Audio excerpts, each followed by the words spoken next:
नमस्कार। विजु युव जनता दल राज्य साधारण संपादक प्रमोद कुमार पंडा। देखंतु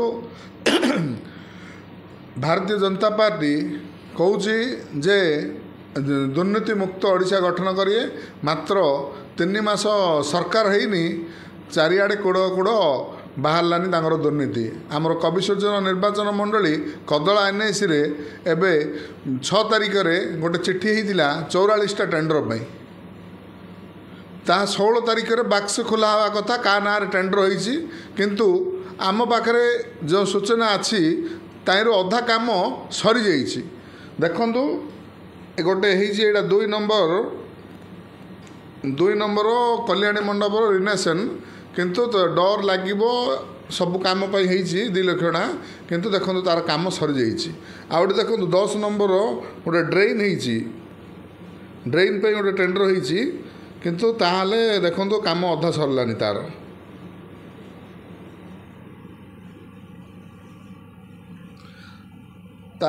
अधा काम सरलानी। कदला एनएसी रे दुर्नीति भरपूर हो रही।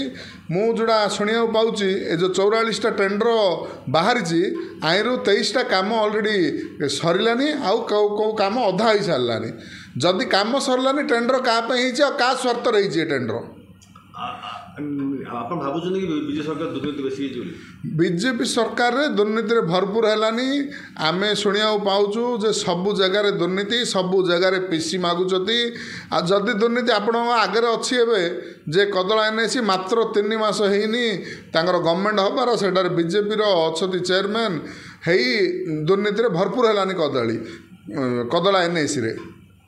आपण देखंतु बीजेपी सरकार कहूँ जे आम जीरो दुर्नीति करूँ, तांके घर न पशुनु चाल बाजिलानी, आउ कौन तांके दुर्नीति मुक्त करिए।